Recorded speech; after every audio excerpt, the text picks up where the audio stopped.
Hello and welcome to Aesthetic Insider. I'm so excited about today's guest, Amy Lynn. Amy Lynn is a leader in the aesthetic industry and community. She has such an inspiring and interesting story that I really want to share with our viewers today. Amy comes from such a varied background, and she's a working mom. She has developed the Glo Derma Spa in Philadelphia, the Glo Academy, which is becoming a wonderful, wonderful training institute for many people within the aesthetic industry. She's an educator. She's a KOL for many of the leading companies and travels all over the globe, teaching people how to be the best they can be in aesthetics. And we are going to talk about how you can build a beauty brand in aesthetics and in just a global world of beauty. Amy, welcome to Aesthetic Insider. It is such a pleasure and an honor to have you on the show today. Well, the pleasure is all mine, Angela. Thank you so much for having me today. I'm so excited to get into all the things with you. And thank you again for having me as your guest. Oh, yeah, I can't wait. And so I think before we even get going into building beauty brands, being a mom, being an innovator, being an entrepreneur, being this inspirational leader that you are, let's just talk about you, Amy Lynn, the person. Like, how did we get here? Oh man, it's been quite the journey, and I'm excited for how this journey is how it's going to evolve into the future as well. But I'm a small town girl. Grew up, born and raised in Yardley, Pennsylvania. It's a suburb right outside of Philadelphia. That's where I have my businesses, Glo Derma and Glo Academy. So I didn't really quite go too far, but now that's why I like to travel and be out there in the world, because that's, where my heart is as well. And so I grew up here. I went to nursing school. I graduated. I worked ER trauma for a little over 11 years or so. And I did that when it actually worked out great, because I did that on the weekends. And in that same time frame, I also had 5 beautiful children within 6 years. So fast and furious, rapid pace. But now, Angela, that you know me so well, and you kind of know that that's how I roll with all things in my life. So when I go all in, I go all in. So I had all my children, and, as life evolves and you have to evolve with it, I really did come into my own and found my passion in helping people in a different capacity now, of ultimately helping them look and feel their ultimate best. Because in our industry in aesthetic medicine, we're able to really cultivate that confidence and really heal people in a different way compared to traditional medicine and ER medicine. So it's a true honor to be here and to be able to speak on that. But I'm a single mom of 5. I call them the Fab 5. They are my inspiration. It's why I do what I do. And I hope that I can also teach and cultivate that same mindset to really follow your heart, follow your passion, be fearless, and stay authentic to yourself. So I'm very grateful for the opportunity and how life has kind of twisted and turned in many different directions, but has led me to be able to speak with you today about that. I have 3 children myself, and I have, been a single mom, and I was kind of young in my career too, like you, and my children were born within 21 months of each other. So, not as many. They're the Fab 3, not the Fab 5. Yeah. But they're all fabulous regardless of the number of them. And I agree with you. I mean, I know for me, it was like, and I think, I read this thing the other day, and it was really about entrepreneurs. And many entrepreneurs, we all kind of come from different walks of life, and we all come from different reasons for why and how we become an entrepreneur. And sometimes it's out of desperation. Sometimes it's out of motivation. Sometimes it's, just out of inspiration. Not all entrepreneurs are desperate, but all entrepreneurs are inspired by something, and need to have a purpose to kind of get out of bed every day, if you will. That isn't always about money; it's more about drive, passion, and so I agree. And I have in the last. I mean, I've been in the aesthetic industry for over 30 years, and I've seen so many changes. And one of the things that to me has been one of the biggest changes, and one of the most powerful changes, is women in aesthetics. And I'd like to go there with you for a minute, because I really believe our industry is on it's in a revolution. It's not an evolution, it is a revolution. And the revolution is being driven by the females in all aspects. And I think bringing this female energy into aesthetics is not just about women who are we provide to females having injectables or procedures. It's more that we are leading in teaching and training as women in aesthetics, which I think is huge. And I think it's creating a whole different, beautiful and wonderful energy. But many of those women coming into aesthetics are like you, are like me, where they have children, they have a family. And as women, we feel very committed to our homes, our families. And it's, we kind of forced to make this decision as well, which one comes first, or are we forcing ourselves? Can we have it all? And I look at Amy Lynn, and Amy Lynn looks like she clearly has it all. But I know the daily grind Amy Lynn has to go through to make that happen and to make it look so easy. So is there any advice that you can lend? Because, my children are grown, your children are younger, and you're right, in this new world of female injectors and female leaders within aesthetics, is there anything for women out there who, they want to develop their beauty brand, they want to make a mark, and anything you can offer them to kind of help them understand how they can make their life a bit easier? Sure, Angela. And you raised so many really key points that really makes it, drives it home for me personally. You said, as an entrepreneur, and I think as women and natural caretakers, and also as medical providers, like that is our innate being, is wanting to care for other people as well. And that's what drives us, whether it's our families, our friends, our patients, anything around us. And, the year that right before I was even injecting, I was at an absolute low in my personal life with my marriage, an absolute low financially. I was still only working on the weekends.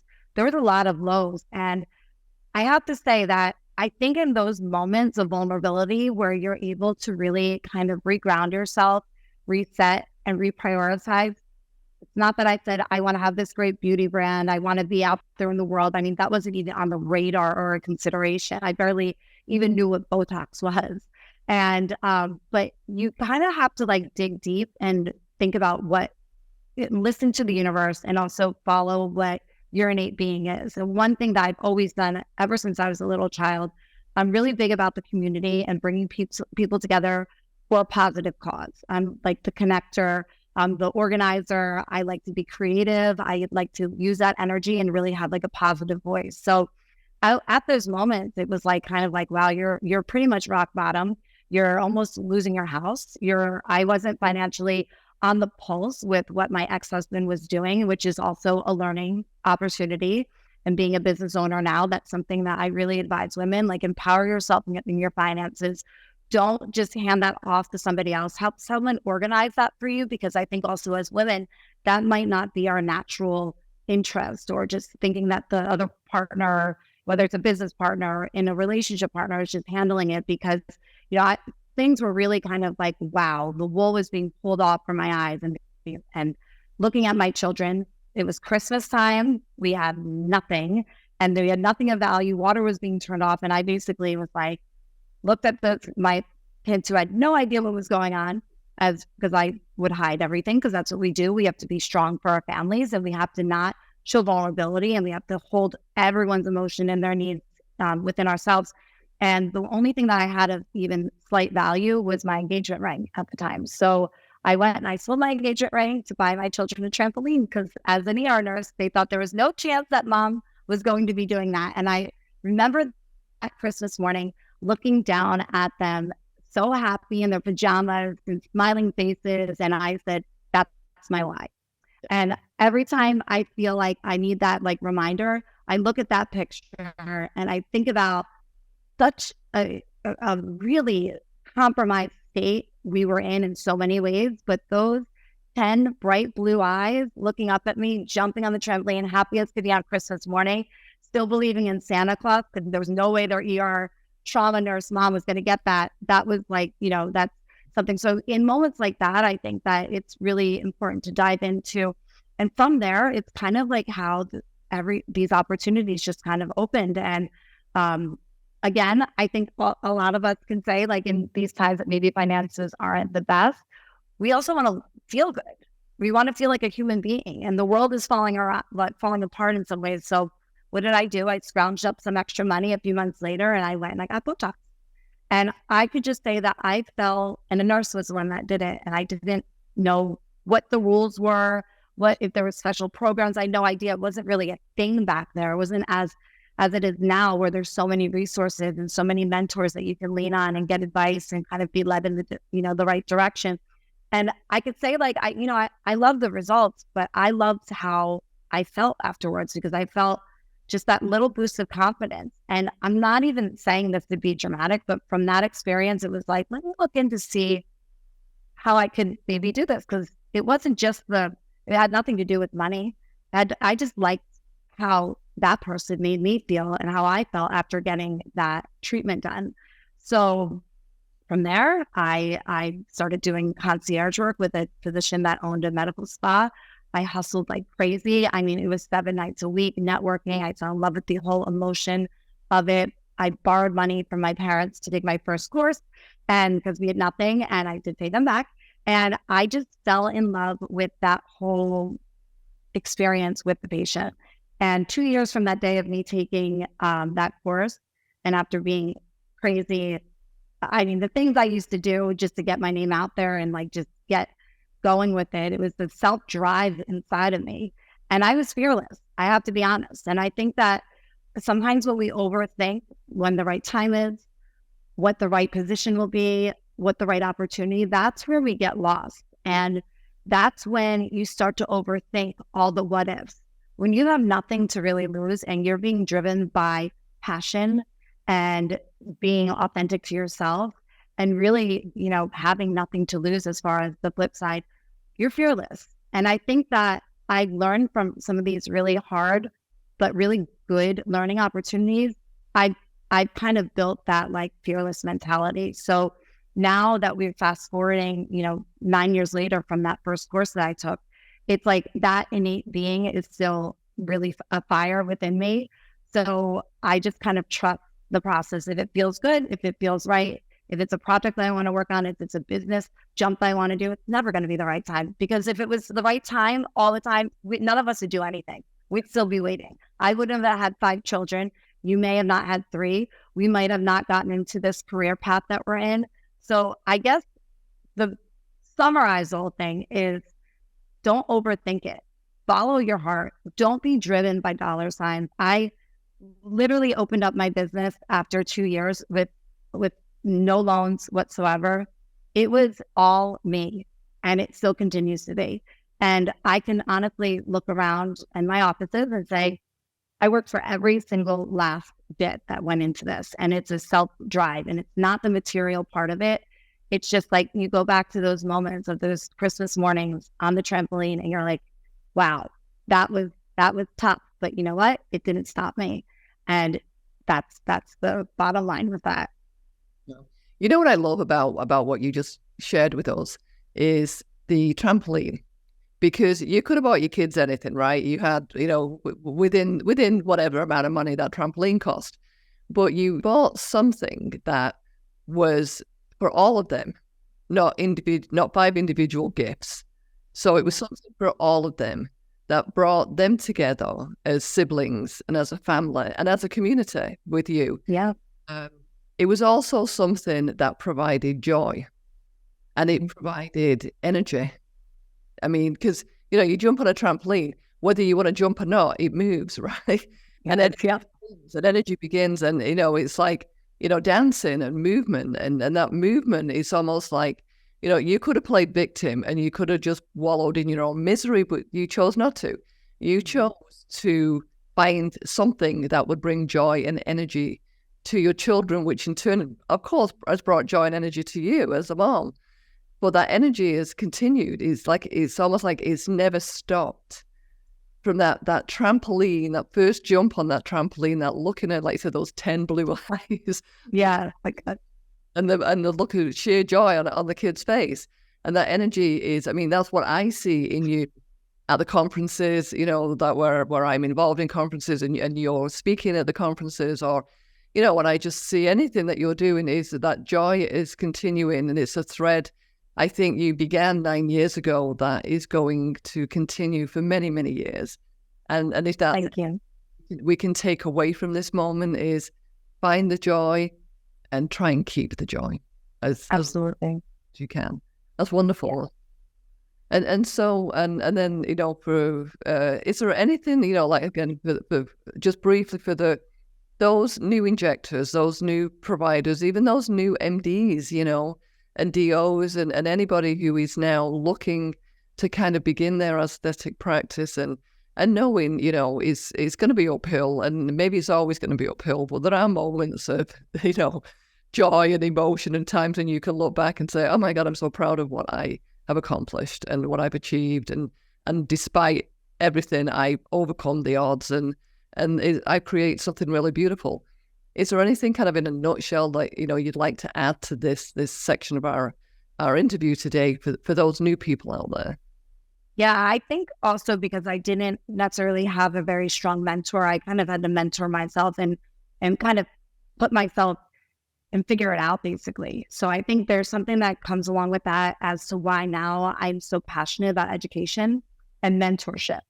So my biggest advice as far as like anybody who's looking to get into the aesthetic space, find a good mentor. Find someone that's going to help cultivate you and kind of, connect you with people who can be real key pivotal, attributes to your career, because it really is about the community. I find that when I train newer injectors, or if people reach out to me asking about how do you get in, you just have to put yourself out there.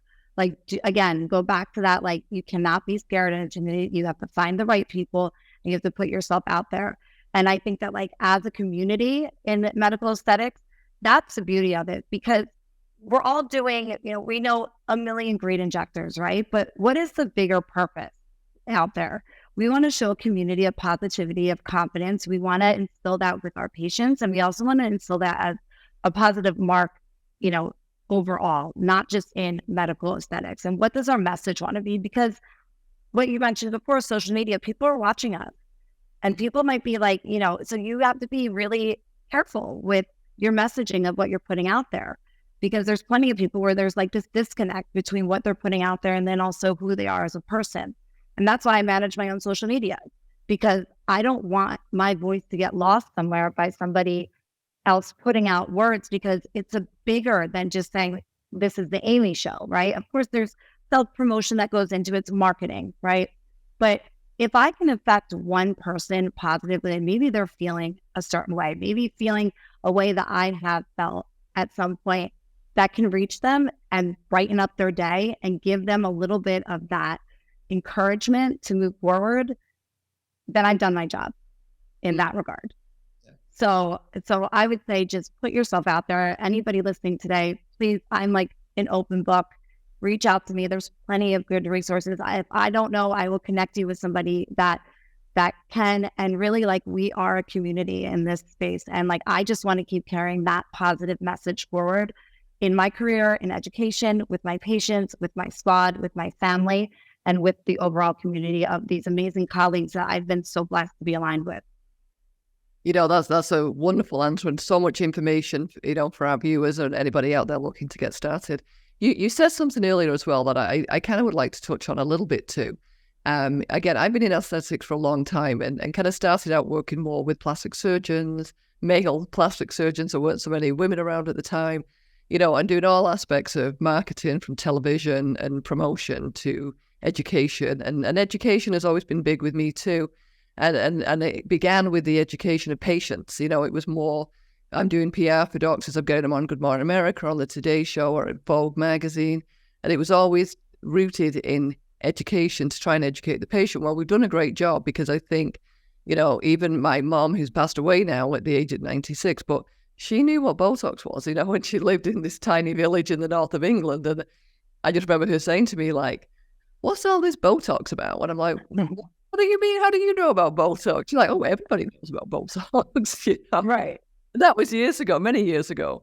And so I think, we've done a great job of educating, maybe over-educating, because I know from a practitioner's point of view, now you got all these people coming in who think they know everything about procedures and they want to tell you where to inject and how to inject, and they don't know everything. But we do know there is a worldwide understanding now of aesthetics that has gone beyond surgery. Sure. Then there is also people out there who are like, why do people do this? Why do they do this? Why can't they be natural? Why can't they be this? Why can't they be that? And I think there's two things that you said, one of which was the initial when you had Botox before you were even injecting. And it was kind of a life changer for you because it gave you confidence. Now, from my perspective, I mean, there's so many other things now that you have at your fingertips to help a patient make some changes to themselves, whatever their beauty ideal may be. And that goes beyond just Botox. And Botox seems like, it's such a kind of a minor procedure, to have. But it was a life changer. It gave you the confidence, and it does that for many people. And so I think on one hand, as practitioners now, it's, the understanding of, you really are changing lives, a little bit at a time. And people do feel the benefit, and that benefit helps them in their career, or it helps them in their confidence. It helps them in many ways that goes beyond like just the procedure or just the filler or just, whatever it is. And then I think the other thing is this, as we shift our perspectives and as we heighten our energy to that of a positive energy, it's got to help, right? All over the world in bringing a higher energy of goodness to the planet. I mean, I don't know. I mean, I maybe sound a little crazy at this point, but no, I'm with you. I'm right there with you. That's part of my my personal mission statement that I had to make for school. So yeah, I'm right there with you, Angela. I mean, it's like if you're making a person happy, it's got to change the frequency of them as well as what they put out to people around them. And we all know that, you get within a couple of feet of each other and we begin to feel another person's energy, Yeah. for good or bad. And so the more good energy we feel, and the more happy, the more confident, the more inspiring, it's going to brighten a room. I would absolutely. Absolutely. And so yeah. And anything on that, because again, I do think there are those, the people out there who just, they don't like aesthetics. They don't like what the aesthetic industry is doing now.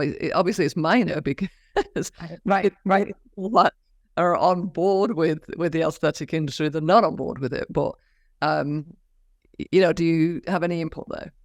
I do. My approach has always been a very holistic approach.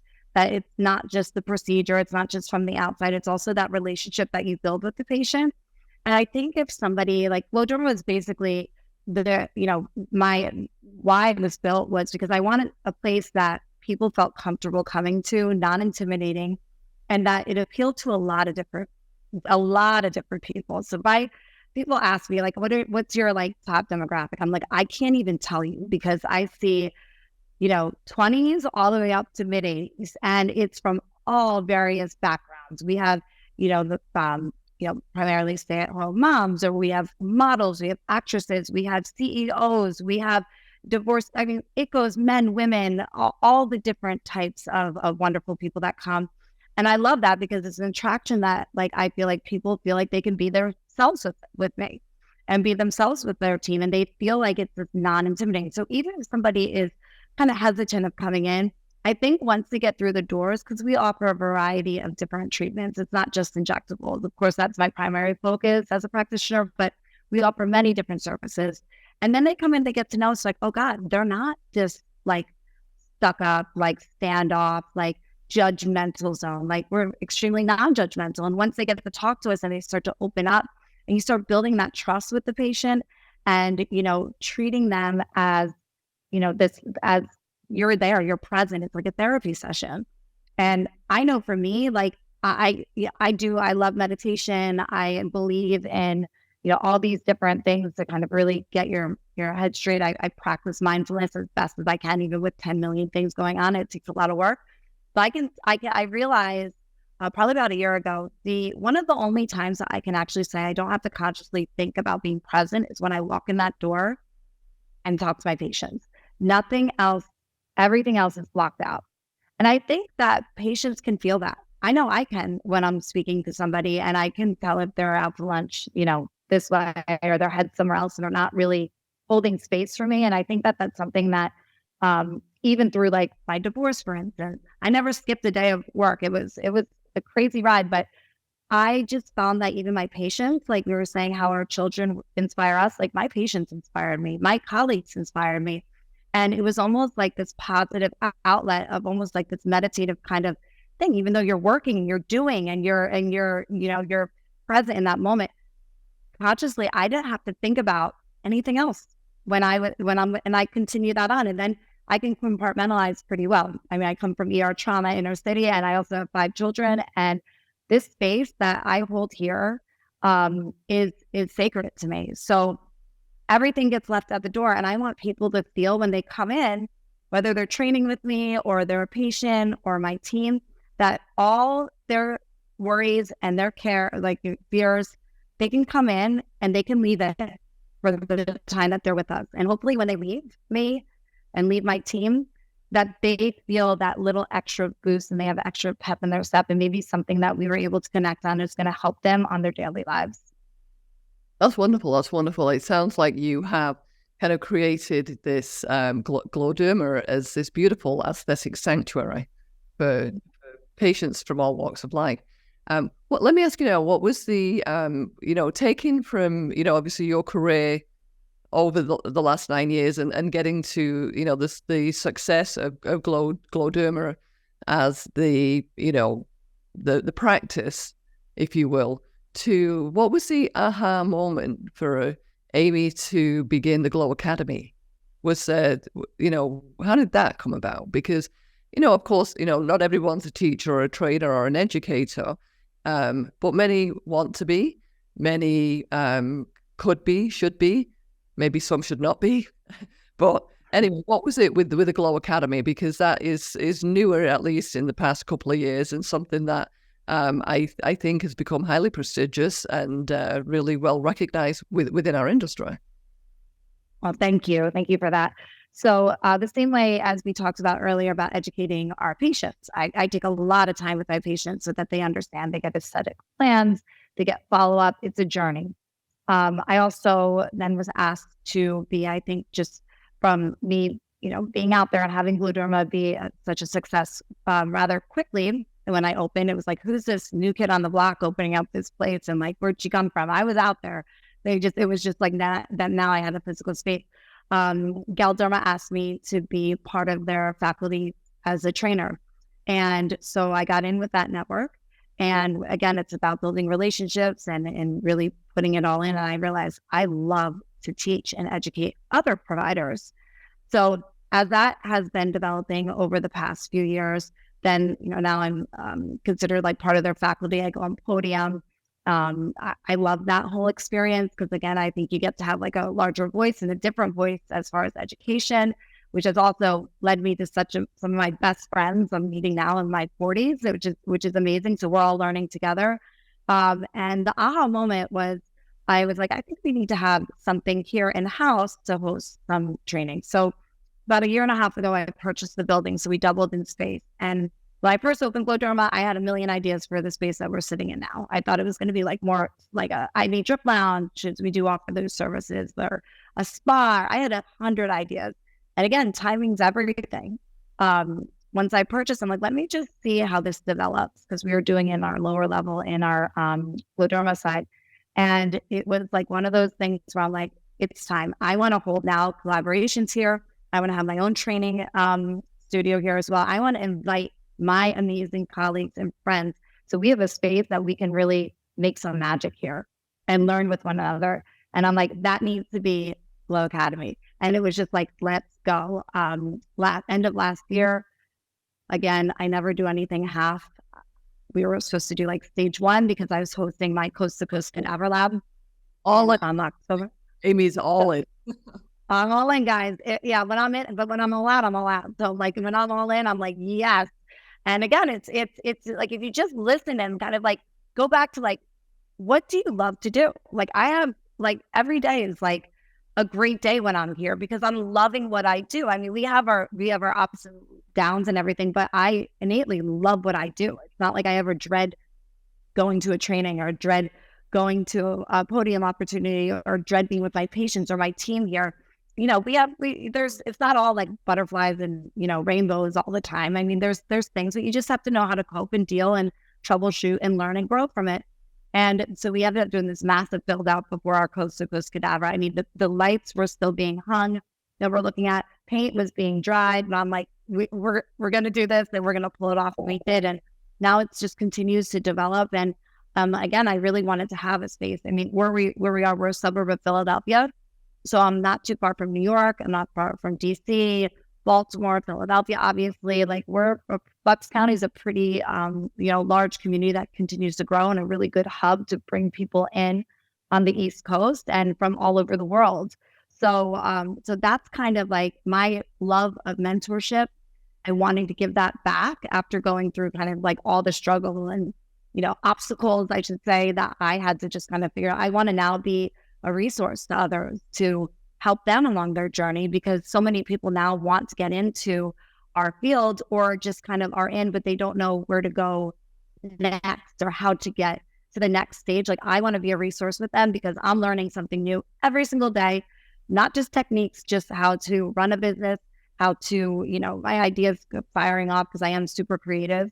And I like to like execute things efficiently. So I love that energy as well. So it's similar to how I am with my patients now as being able and having the opportunity, which I'm so grateful for, to be a mentor and an educator to others so we can all continue to grow together. You know, that's great. And I think, you know, as well, talking about from the business perspective, you know, which I mean, I know from working with physicians for so many years, that, you know, part of the whole medical training business aspects is not part of that curriculum. And I would imagine the same is true for the nursing community. Is, you know, maybe it's different, but, you know, I do think, you know, we do learn as an entrepreneur is that a little bit of it is through trial and error is how to do business. How do you schedule? How do you keep an eye on the prize and the money? You know, well, you mentioned that earlier, you know, that you run your own social media, which not everybody can do that, but it is important because you want to make sure you only, as I always say, there's only one, you ring the bell once and the bell, like once the bell rings, it doesn't stop ringing until it stops. And so whatever you put out there on social media is really important that you know what messaging is being shared on your behalf. And I actually had this conversation with a physician yesterday who, her first social media team that she hired was saying things that were not even true, that did not reflect her as a provider in any way, were creating like bad will and competition within a community, and to where her friends were saying, you know, are you looking at your own? I mean, like, who's doing your social media? Right. Not like you. And she was like, oh my God, I had no idea. I didn't, you know, I just thought they were the experts because that's what they told me. And maybe they are, but not in aesthetics. And I do think in our industry, it's such a niche industry that whoever you hire, you have to be really careful with, are they really putting out the right message for you? There's also down to trust, you know, and financial trust, who is managing the income and the expenses, because again, those can run away with you. So, you know, your community advertising, your community outreach. I mean, there's many aspects to building the business that goes far beyond inspiration, passion, you know, perseverance. It's then the nuts and bolts of the business. And so, is there anything there that you can share about, you know, surrounding yourself, of course, with mentors and creators and developers and educators, but also you really need a good team on the business side to make sure, or you just need to keep your eye on all aspects of the business just to make sure that you keep it all safe. Absolutely. And I've learned that, I mean, I've been open out for almost 7 years. This year in October will be our 7-year anniversary. And God knows I have learned through that process too, because you want to think innately, I want to trust people. And innately, I think people are good people. But you also have to be like realistic sometimes that not everyone is aligned with that mission. And it's very easy to turn the other way and think that things are getting handled if you don't have the right team and the support around you. I'm very blessed at the moment because we have built such an amazing team that can help me support with not only the growth of Glo Derma Academy, but also the growth of me. And they're aligned with that. And that's really important because it is important. I love to travel. I love to be out there. I want to be out there doing things. I also want to be back here doing what I need to do. So in order to have all things align, I need a really strong team that has my back also, that it's being run exactly the way it would be if I was sitting right next to them. And, as far as financials, I mean, I have messed up left and right. I gave my ex-husband, who had a history in finance, as far as in his previous degree. And as he was imploding, I was trying to get him more involved just to give him like, I don't know, that's a whole nother podcast, but I gave him autonomy to handle my finances. And when asked certain questions, it was constantly turned back around that I was a micromanager. And it was like, there's a lot of underlying like conflict going on there. But in the same breath, he was taking right underneath my nose. And this went on like for about 18 months. And had I been a little bit more, now in the end, it ended up working out fine because the settlement was keep your stocks that you were day trading with and then don't touch my business. I pay you zero and whatever. So its master plan did not work on the happy side of it. So, but it was a really, really, really hard, but also really important lesson to me because this wasn't the first time I mentioned prior that I had kind of been alluded to the financial situation. So this is kind of like another wake up call. Come on now. Like, you're in control now. You've built this, you've worked so hard for it, and you need to be more aware of all aspects of the business. And you need to have people that you trust, but you need to have a pulse on all aspects of it. And then you can, funnel it from there. But yeah, I've been through a lot of, situations like that when you don't have the right people aligned with you, it could be detrimental. I feel very fortunate that it's been, it's maybe little hiccups along the way, but now it's kind of like learn from those experiences. And then really, you don't need, in my opinion, I don't need 100 employees here. I need the right 8 that can help me operate at this moment. Because if they're all doing what they're supposed to do and we're working as a team, that's great. And I don't just overhire people. I take my time a lot now. I don't do it just on instinct or, oh, I like you or anything. I want to do a favor. I've gone through all these things I'll hire a friend and then ends up the dynamic doesn't work. And then it offsets the energy here, offsets my focus as well. And that's not healthy for me with all the, other factors I have in my life, my personal life with my children and, my businesses and also wanting to travel and be an individual as well and, have fun while doing it. It's really important that you don't just hire people just to have numbers, hire the right people that are aligned in your mission so that you're able to execute it as a team. I think that's great advice. I even and I just want to focus on finances a little bit because we all work so hard to make money and bring money and the money is the life, it creates our life for us in terms of paying for travel, or, paying for education or paying for whatever we have. And I've heard all kinds of stories and witnessed, people physicians, who have had an office manager who's embezzling from them. And then, the flip side of, an office manager who comes from a much bigger background, or a financial accounting person who comes from a big corporate background. And the systems that they use at that particular, whatever their background was of how they pay, how they delay money, how they, whatever they do with the money, could have an effect on you. And so it really is, I do think keeping a good eye on finances is really key to absolutely future success. And I'm not saying, that everybody comes in with an intent to steal from you because, they do not. But it could just be that somebody's background, as much of an expert as it appears to be, in that they are from a big world of big corporate finance, might be too much for your smaller business, which is we all have. We're not mega corporations, and most of us are not, Yes. and maybe we're a bit more than a small business, but it is still, things just to kind of watch out for. So that's great Yeah. advice. And so leading into now, so we've kind of covered, your background, your beautiful children, Glo Derma, and now the Glo Academy, your trainings with Glo Derma, which is a wonderful organization, and it's very proactive in education of both physicians and consumers, as are many of our leading companies within aesthetics. What's next for Amy Lynn?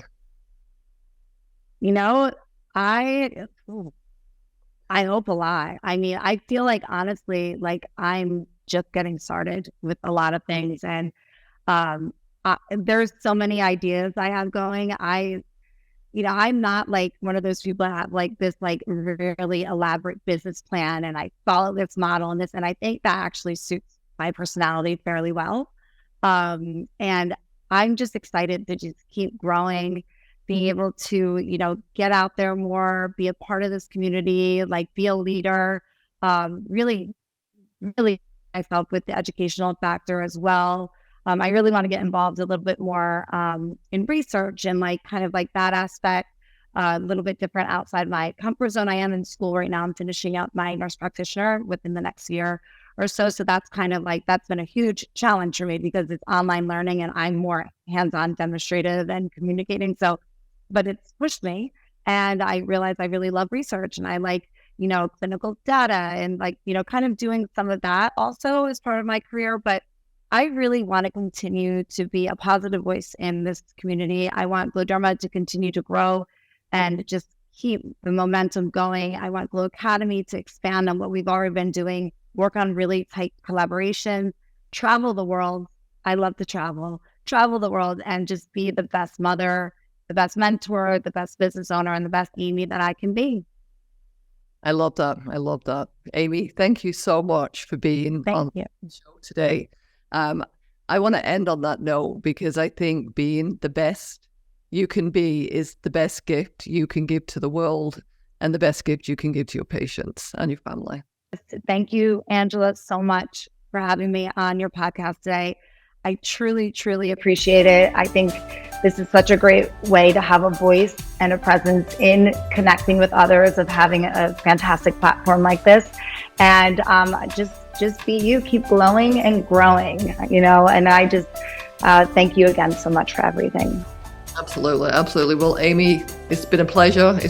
I know I'll be seeing you soon somewhere in the industry, and I just wish you the best, and thank you for being on the Aesthetic Insider Show.